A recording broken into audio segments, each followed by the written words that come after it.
Hello, thank you for joining me. I'm Lynda Lamp, and I'm here to answer your questions, either about walking through your walls, loving yourself and everyone else, or about anything else that you might have in mind to talk about related to this material. I did have a question come in, so let me look at that. So Amber asks, on Sunday, you mentioned meditation, and I'm curious what your definition is. I've heard some teachers say that true meditation always includes God, and some others say visualization with or without God is still meditating. Any thoughts? So this is a great question. What is meditation? And where is God? Where does God fit into that?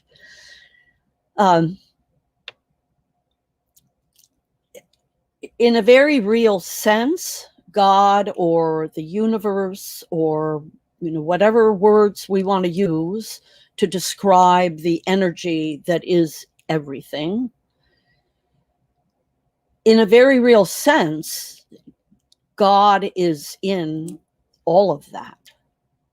So it's actually not possible to do anything without God being involved, because there isn't anything that exists outside of the energy of divinity that is everything.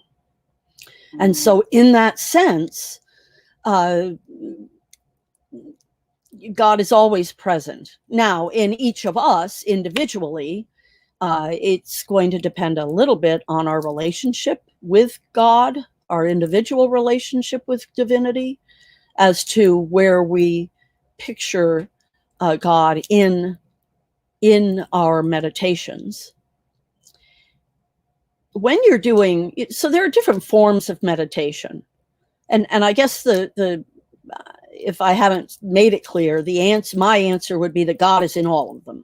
God is in every meditation that you do. Now, whether or not you're specifically connecting with that energy as you're meditating, that's different, right?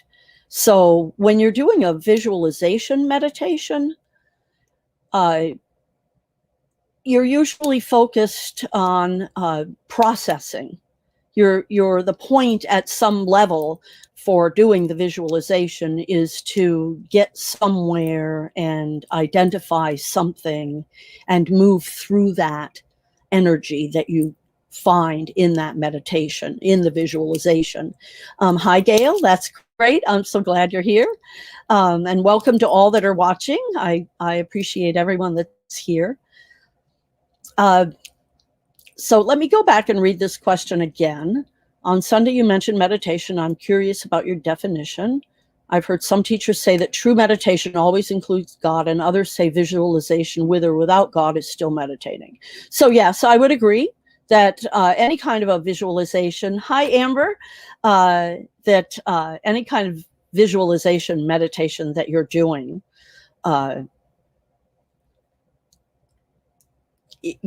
God is a part of it, but you may not be focused on that part of the energy. I'm trying to think of a specific, there are some very specific visualization meditations that a lot of people have probably done. There's somewhere you walk through a doorway, or you go into a room and there are a number of doors. And a lot of those are meditations that have to do with past life experience and exploration. And so again, when you're talking about past lives, I'll remind you, we haven't gotten there in the book yet, but there is no such thing as time. So in essence, what's happening here is happening all at once. And what we perceive of as separate lives, past lives, future lives, they're not in a linear way. It's much more probably circular or spiral-like in terms of how they're existing in the structure that we think of as time. Man created time, humans created time as, and actually divinity in essence created time in order for us to experience this physical realm. If we didn't have time, then we would be in the moment, we'd be in the now of beingness. And that's actually the only thing that does exist. And we've created this physical realm in order to have the experience of the physical realm. And that required the creation of time as well, so that we could have the experiences. It's a play. We're living in a play. It's the best way to think of it. So I know, Amber, you missed a little bit of the beginning. I don't know if I've answered your question. I'm trying to think of, didn't get any other questions, but I did have a couple of things I wanted to talk with us about today. There was a reading that I found that I wanted to share with you. Some of us were having a conversation about children. There's been a lot of conversation lately in the world about children. And there is this notion that somehow, parents think that they in some way should control their children or shape their children in certain ways. There's a lot of discussion right now happening because across the country there are libraries that are embracing LGBTQ literature pertaining to small children, teaching these documents or books, stories, teach children not to be so rigid in their approach to being who they are. And so just because you're a little girl doesn't necessarily mean you can't wear pants or dress up as a cowboy. There's a lot of structures that we've created in society that really limit us as beings in our creative natural tendencies. And so I wanted to read this, share this with you. And this, it comes from an ancient blessing that was created in the Nahuatl language. It's Nahuatl, spoken in Mexico. It says, I release my parents from the feeling that they have already failed me. I release my children from the need to bring pride to me, that they may write their own ways according to their hearts that whisper all the time in their ears. And actually, this piece is actually more about forgiveness. There's a Rumi poem I'm also going to read you that's specifically about children. I release my partner from the obligation to complete myself. I do not lack anything. I learn with all beings all the time. I thank my grandparents and forefathers who have gathered so that I can breathe life today. I release them from past failures and unfulfilled desires, aware that they have done their best to resolve their situations within the consciousness they had at that moment. I honor you, I love you, and I recognize you as innocent. I am transparent before your eyes, so they know that I do not hide or owe anything other than being true to myself and to my very essence, that walking with wisdom, the wisdom of the heart, I am aware that I fulfill my life project, free from invisible and visible family loyalties that might disturb my peace and happiness, which are my only responsibilities. I renounce the role of savior for being one who unites or fulfills the expectations of others. Learning through and only through love, I bless my essence, my way of expressing, even though somebody may not understand me. I understand myself because I alone have lived and experienced my history. Because I know myself, I know who I am, what I do, and why I do it. I respect and approve myself. I honor the divinity in me and in you. We are free. So you see, this ancient blessing deals with forgiveness, affection, detachment, and liberation. And if we were to all approach life this way, we would be able to heal our own traumas very easily, because we would be supporting ourselves with that mental construct. Let me find the Rumi piece that I want for you. Hang on a second.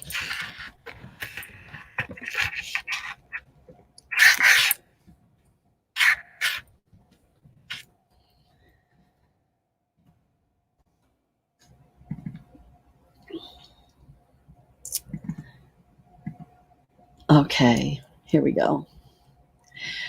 This is from Khalil Gibran.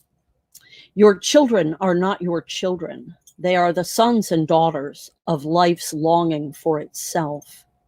They come through you, but not from you. And though they are with you, yet they belong not to you. You may give them your love, but not your thoughts, for they have their own thoughts. You may house their bodies, but not their souls, for their souls dwell in the house of tomorrow, which you cannot visit, not even in your dreams. You may strive to be like them, but seek not to make them like you. For life goes not backward, nor tarries with yesterday. You are the bows from which your children as living arrows are set forth. The archer sees the mark upon the path of the infinite, and he bends with you his might, that his arrows may go swift and far. Let your bending in the archer's hand be for gladness, for even as he loves the arrow that flies, so he loves also the bow that is stable. And I think that is a beautiful, beautiful poem from Khalil Gibran. And that's really the point, is that we are each individuated aspects of divinity, and we're here for the purpose of happiness and joy and love. And we're whole when we come here. We're whole and we're perfect. And yet, how many of us feel whole and perfect in our adulthood? Right? What happened? What happened to all of us? And what happened is that we are disconnected from our energetic connection to divinity. And our parents were disconnected, and their parents were disconnected. And it's been going on for a really long time. And so now we have a planet full of people that is disconnected from the ancient wisdom that we are one, from the ancient wisdom, as we read in the chapter of Deconstructing Religion, that all religion is about love. Pure, honest, divine love. And yet, they've become dysfunctional. It's a perfect word, Amber. They've become dysfunctional. And so, as a result, what's happened? We've become dysfunctional. Society has become dysfunctional. And not just in this country, although there are countries that are doing much better on the happiness scale than we are. Many countries, actually. There are a lot of countries doing much better on the happiness scale than we are. And it's because they understand, maybe not at the same level that I'm speaking of, but they understand that it all comes down really to relationships. Like Neil Donald Walsh always says, your life isn't about you. Your life is about who you touch and how you touch them, how your lives interact. How do you interact with other people in your life? What are your relationships like? That's what matters. And so if your relationships are healthy and you have a lot of love in your life and a lot of support, a lot of friends, and you're emotionally secure and you feel whole and perfect, then you're in really great shape. You're in really great shape. And if you're anything less than that, that's what you're here for, is to feel that way, is to be filled with joy and happiness. And I'm here to help in whatever way I can to show the path to that. So if you have questions, that's why I'm here. That's my purpose. That is why I came into form, is to be here with this light, shining the path back to wholeness, back to the perfection that each of you is and are. So let's see, we've got a few people here. I don't see any more questions though. So don't forget, you can also, I have it here. If it were to ring, I would be able to grab it quickly. Yes, it's right here. You can also call. If you want to call in your question, you can call me at 907-351-3003. And I will just put you on speakerphone if you want to do that. Or you can text a question into that same number, 907-351-3003. Or you could put it in the chat here. And thank you, Amber. I'm glad that you thought those sharings were beautiful. I really I like them both. I think both are really what's called for now from us, is this openness and this willingness to release parents, children, forefathers, grandparents, and not judge them, right? As we're talking about the healing that the country has to do in terms of the racial injustice that we've had and the misogyny that we've had in our country, releasing from the past failures and unfulfilled desires, our forefathers, aware that they've done their best to resolve their situations within the circumstances or consciousness that they had at the moment. We can honor them and love them and recognize them as innocent in and of themselves. I mean, we can also look at it and say, you know, our forefathers were hypocrites because they were slave owners. And, you know, sometimes when you're trying to solve a problem, you can only solve one part of the problem at a time. And I think in the case of the founding forefathers, they were trying to solve a problem of religious persecution. And they founded a country they hoped that would deal with that. No one was asking them to deal with equality. They designed equality. They wrote it into the paperwork, but the timing wasn't right for their hypocrisy to be called out at the time, or it would have been, right? That's the thing. If it's all divinity in form, then in any given moment, we can be peaceful about what's happening because it's divinity in action. And so rather than resisting or declaring it wrong or judging it, what's being called for from us in those moments is to respond the best way we can from our hearts. And once we learn to do that, right? Once we have a populace that knows how to respond in the moment, that's when we're going to see things shift as a collective. So right now, there just aren't enough people who understand what I read earlier. There aren't enough people who can wrap their minds around how that would happen. How would you be able to say, that I released my parents from the feeling that they've already failed me, or that they've failed me? How might we say that? How might we get to that place? Because we're not ready yet as a society.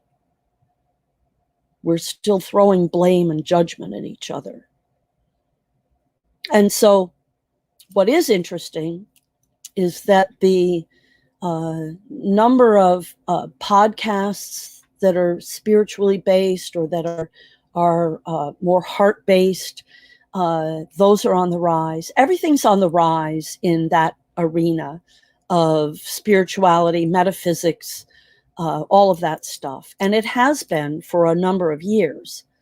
But I think what we're going to see now is a real spike is going to happen in the next few years, because the pendulum of hate has swung so far in one direction that I think that it can't go much further. Gail, so I've been calling the craziness during the last 4 years high tinsel Masimoto-hood. I need a big crazy word for it. Yeah, there is a lot of craziness, and the craziness in the world really is because people are so confused and misled, and many people brainwashed. We've got a lot of that going on. But then even in just day-to-day life, there's all kinds of things that are going on that or not being talked about. There's all kinds of things. And so when you start to look at things closely, you realize that very few people seem to have all the answers, if anybody. I'm not saying I have all the answers. All I'm saying is that I have some answers that will help you figure out what's going on in your life and how you can make your life easier on yourself. Through a process of self-love. That's the bottom line, because that's in true actuality, there isn't anything out here. Everything that you see and interact with is a reflection and a co-creation of you with the universe and the divinity around us. So self-love and forgiveness, exactly. Because ultimately, there isn't anybody else here except you in your world, me in my world. I mean, I know there are other people here, right? We do. But in terms of what we see, when we're looking out at the world, it is our creation. It is coming through our filters, our experiences, our beliefs, our biases. And so I don't know if you happen to have seen Trevor Noah's show last night. Trevor Noah interviewed a woman. She's on Instagram as Susan Says So. And you can find her that way. I forget what her full name is. You can also find her on Facebook. She does videos, live videos on Instagram. She's a history teacher. So Gail is saying, I just this past week understood the difference between implicit bias versus racism. Well, this is going to spin your propeller even a little faster, I think, because what this Susan woman was talking about, and she's spot on, is what Trevor asked her, so how do you, because her little videos, she's a history teacher. And so she started during COVID doing factual history segments. and factual responses, I guess, to things that are in the news. And so she addressed a lot of this was what Trevor was talking to her about. She was addressing a lot of the QAnon stuff. And he asked her, how do you do that? And how do you talk to those people? And she said what she discovered is that people don't know the difference between their own bias and facts. And so I think that that's a remarkable observation, right? So you're talking to somebody and they've got a bias against something, and you give them the fact that shows them that their bias is completely wrong, and they can't hear you. They can't discern between their bias and the actual fact. They're so stuck. And so that's where we are now, is we're in a stuck society that really doesn't understand that the responsibility for your experience is within you. Right? It's the only thing we have control over. People think that they have control in their lives. And depending on what kind of experiences you've had in your own life, you may be very aware of the fact that you have no control. We have no control, right? I thought I had control of my lodging business, right?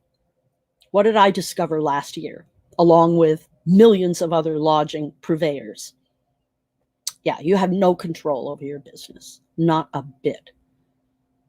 But what you do have is control over your response. So you can react or you can respond. Let's see, what's Gail's comment here? We all have biases that we work through in life, but that doesn't make us racist. I'm thinking that examining our biases is bringing our unconscious mind into our conscious mind. Absolutely. Absolutely. And it's true. You can have biases that don't have anything to do with racism. You can definitely have biases that don't have anything to do with racism.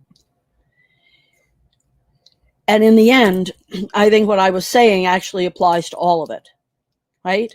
So what is it a reaction or is it a response? So when you react to something, when I use that word, what I'm talking about is that it's your it is your housing in most cases. It's your housing and your emotion, your unchecked emotion, when you react.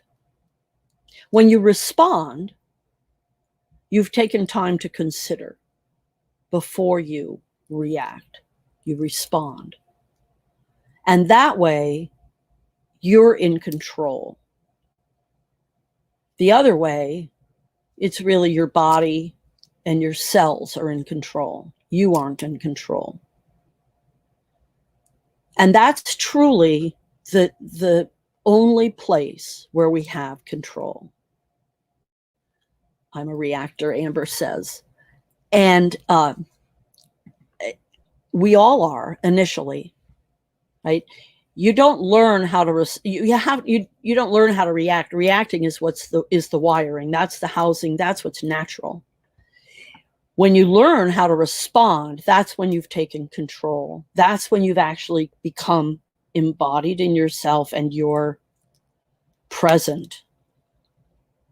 Otherwise, when you're reacting, you're either in the past or the future. You're typically either responding in a way that is based on past experience, so it's a reaction based on history, or it's a reaction based on fear of the future or fear of what might happen. Without that consideration, how could we ever know if we were behaving in a stereotypical way?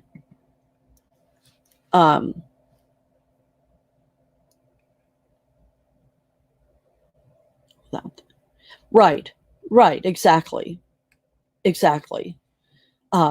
It's important to learn how to pause and choose how to respond.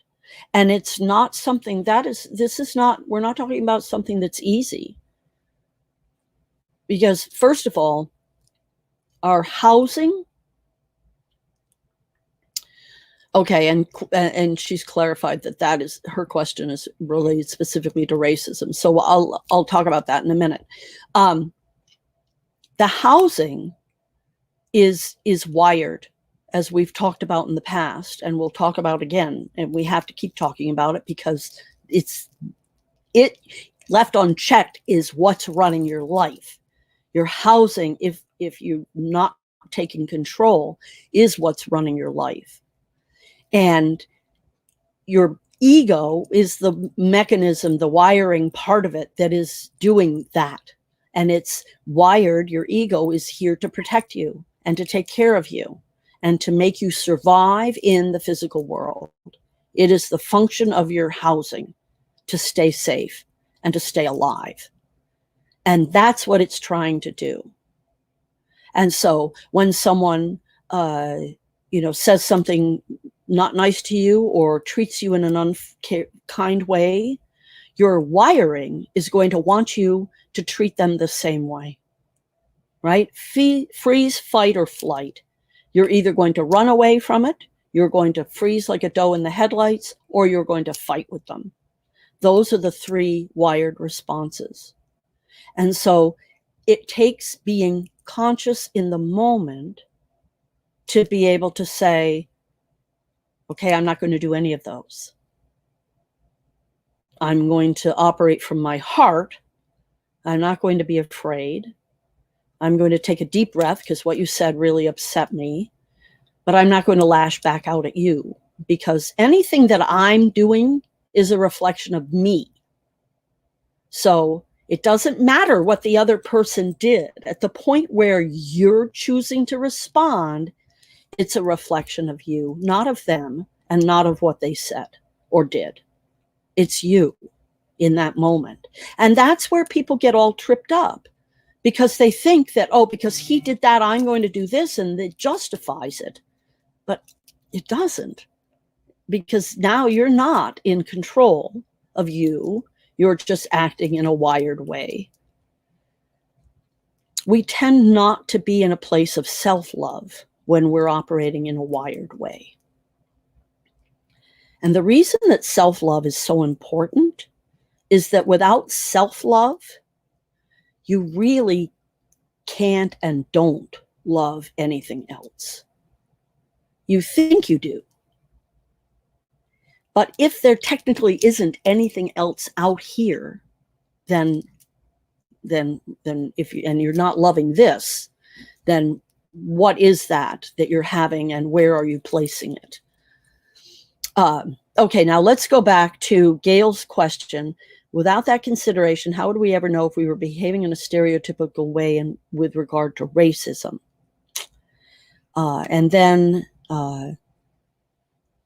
Gail said, unwire Congress. All of these Washington, D.C. people graduated from Harvard, Yale. Everyone, they kept their mouths. Yeah, okay.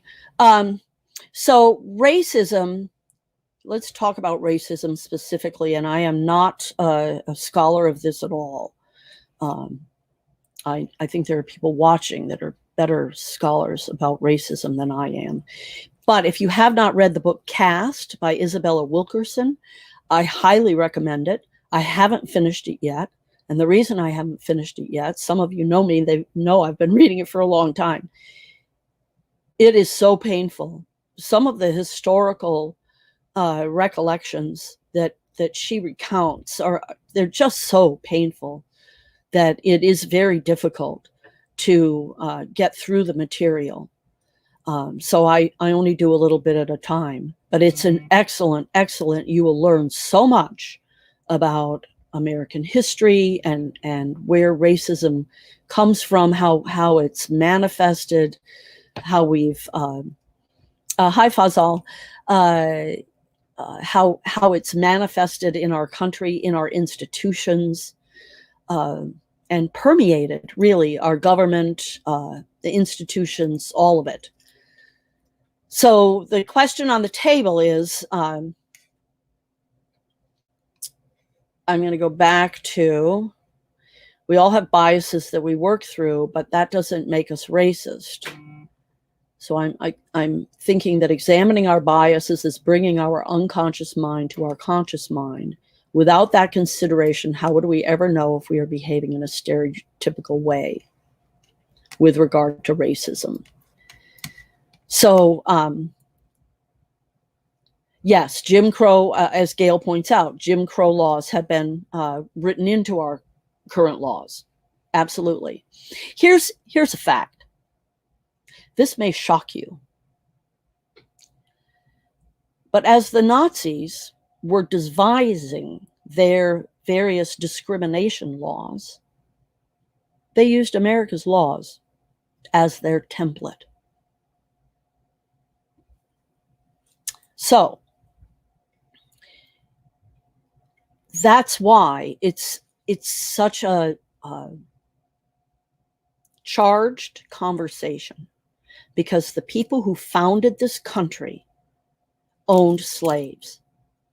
They would never have called themselves racist because they didn't understand. They didn't understand what we know about humanity now. They really did think that there were people that weren't. They didn't think of them as people. See, that's what you have to really understand. They didn't think of them as people. And that's how they got away with it. That's how they could justify it in their own minds. Because when they wrote, that all men are created equal, they weren't counting those beings because they didn't consider those beings to be the same value of being that they considered themselves to be. They didn't think of them as true humans. And so when you finally get to that place in our founding fathers' mindset, yes, we look at it and we call it hypocritical. But let's go back to what I read earlier. I release my grandparents and forefathers who have gathered so that I can breathe this life today. I release them from their past failures and unfulfilled desires, aware that they have done their best to resolve their situations within the consciousness they had at the moment. I honor you. I love you. I recognize you as innocent.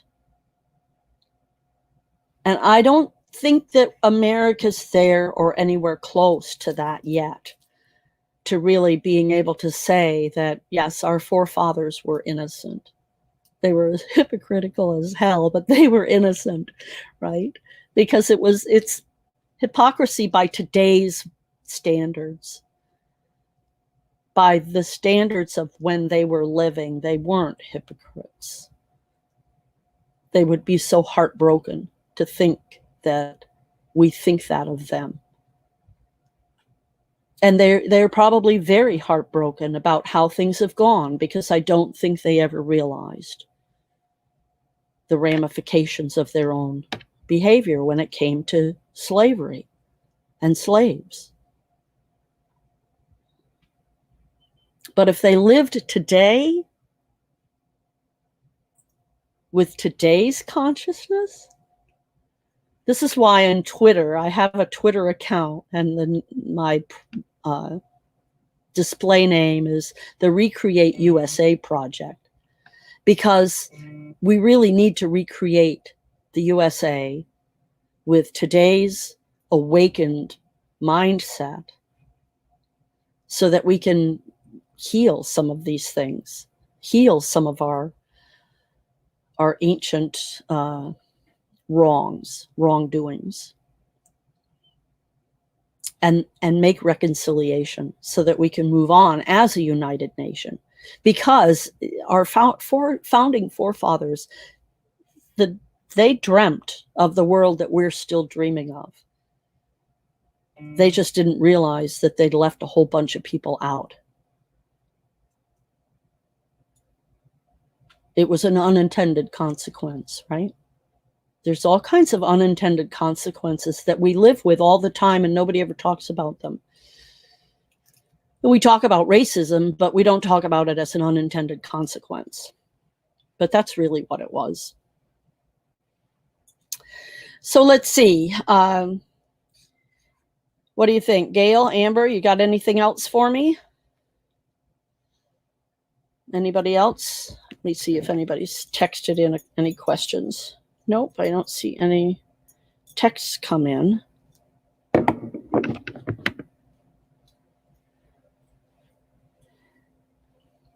Can you say more, Amber? What are you responding to that's sad?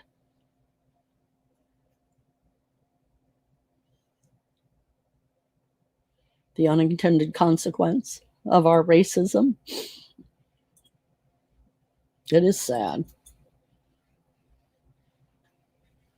But what I'm happy about is that we're finally talking about it. We're talking about it in ways that we've never talked about it before. You know, the civil rights movement. And every time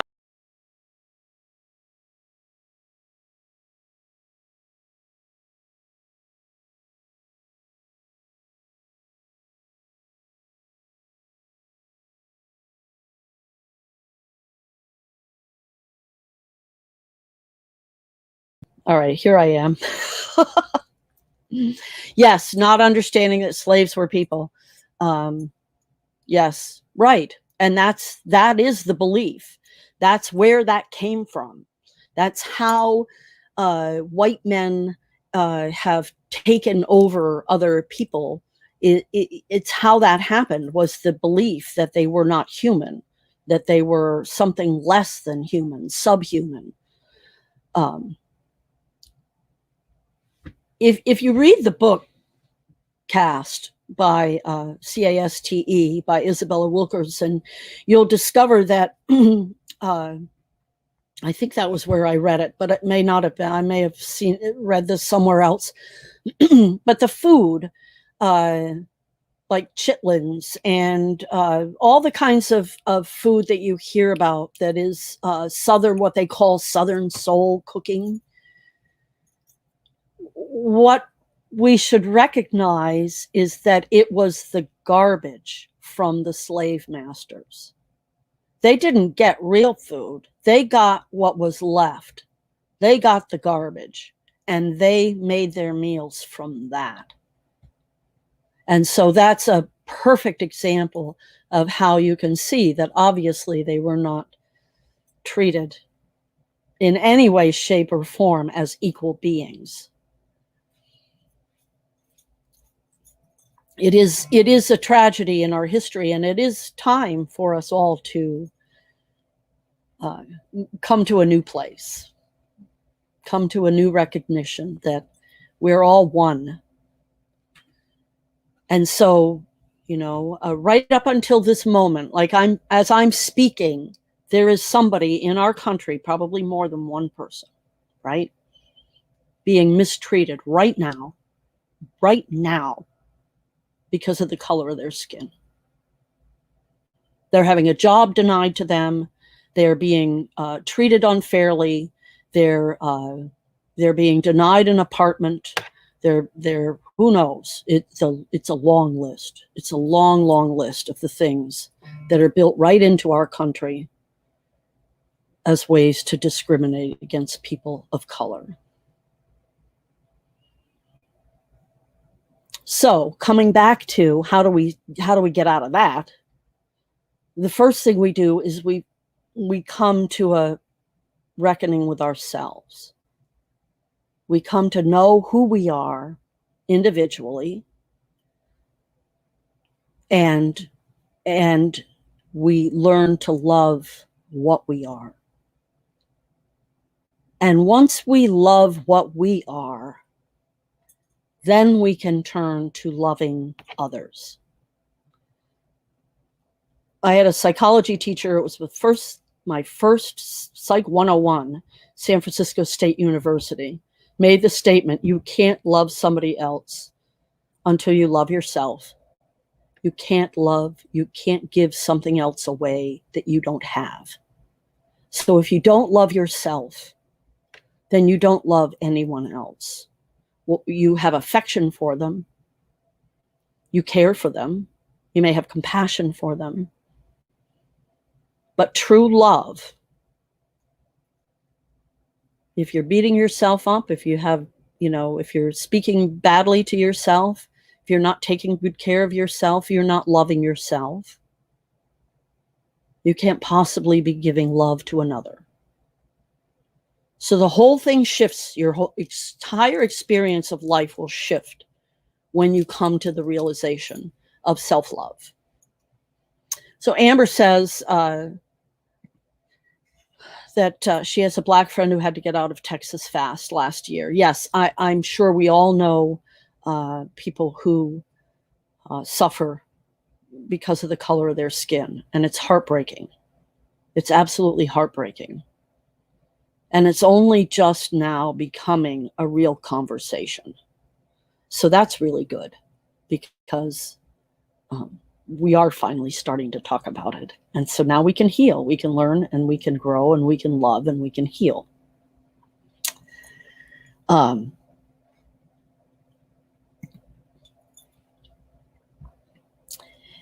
The challenge that so many people have with self-love is that from the very, very, very first experiences we have as infants and small children, most of us have an experience of being a problem for someone else, being lacking in what someone else wants or needs from us.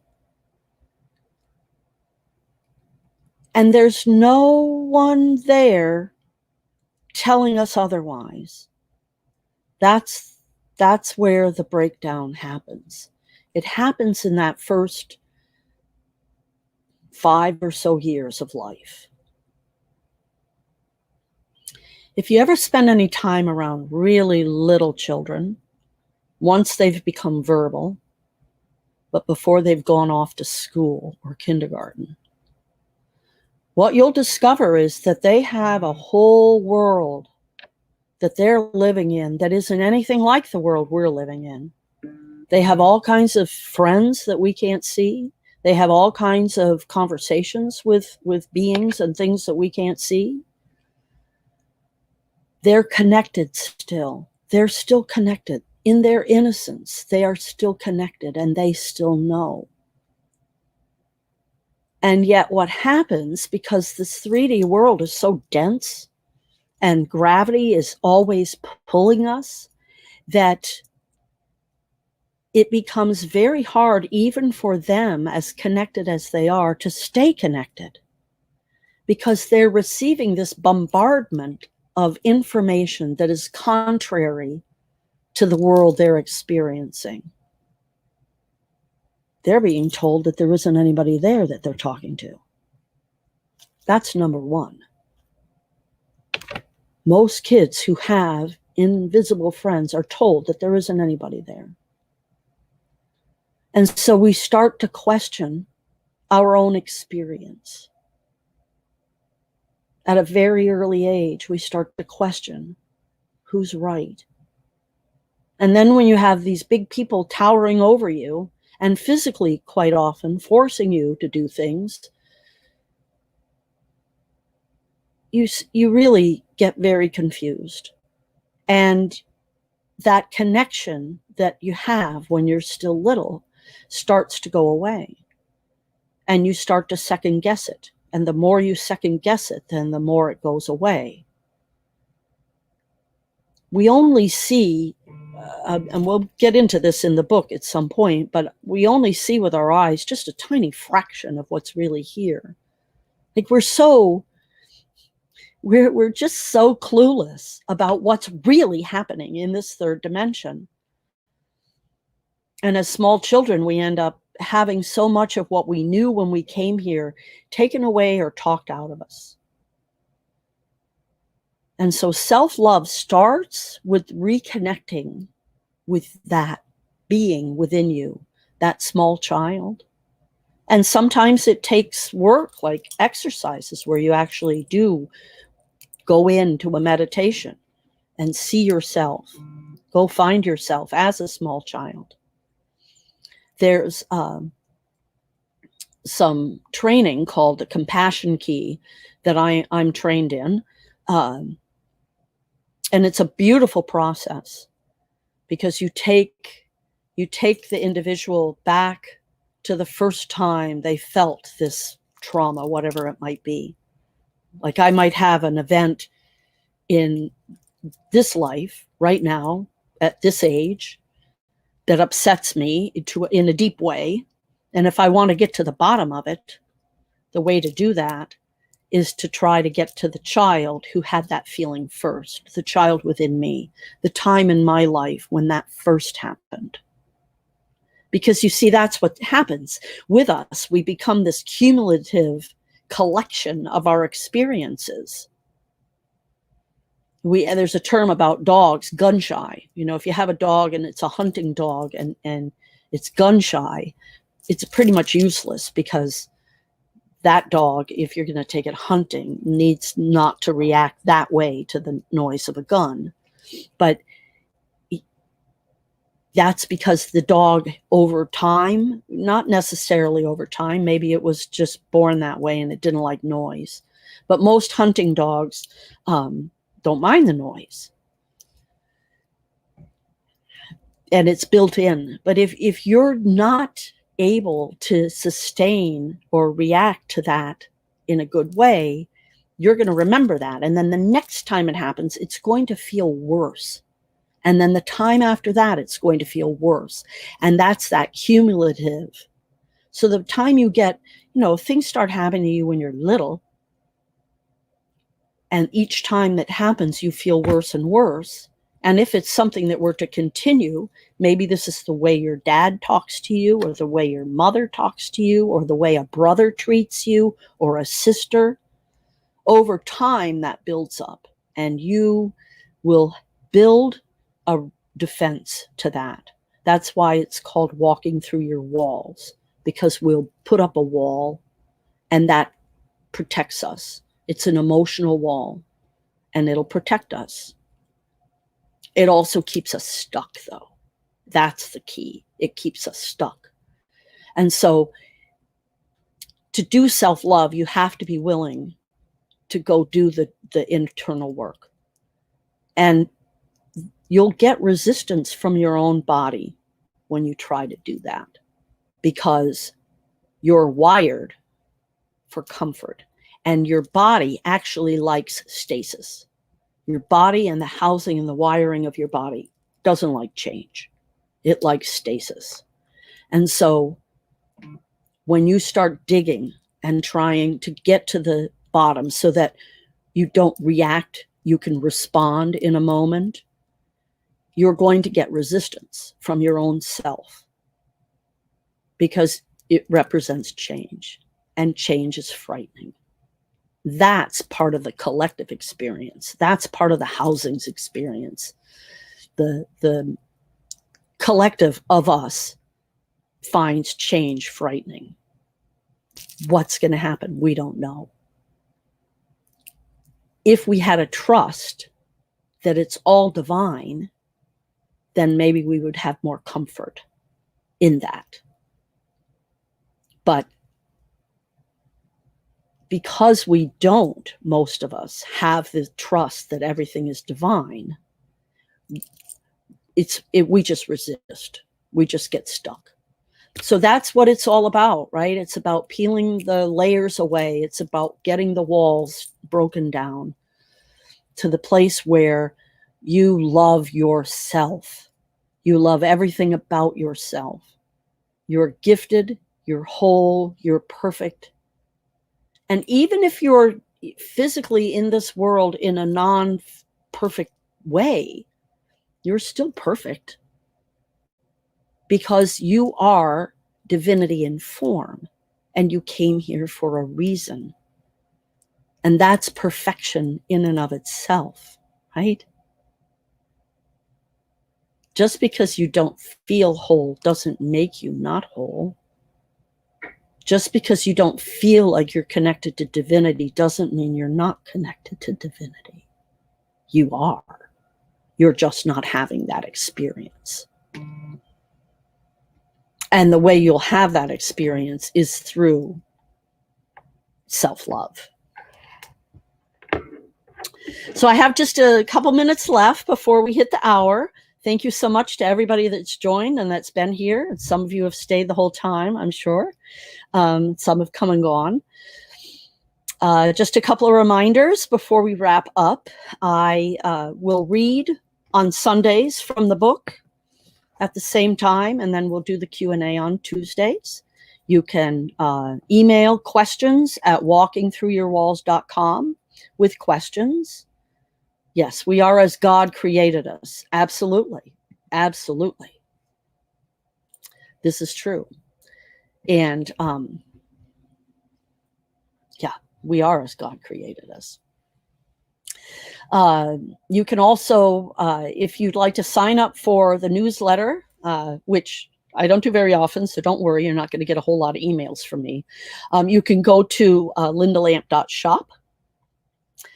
Thanks, Gail. Glad to have you here. See you next week. Sounds great. Have a good appointment.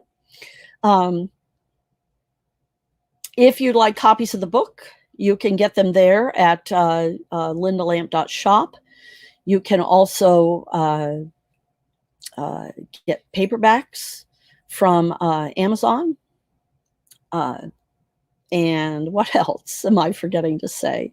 I'm on SoundCloud, so if you want to just get audio recordings, you can download. You can go to SoundCloud and find me there.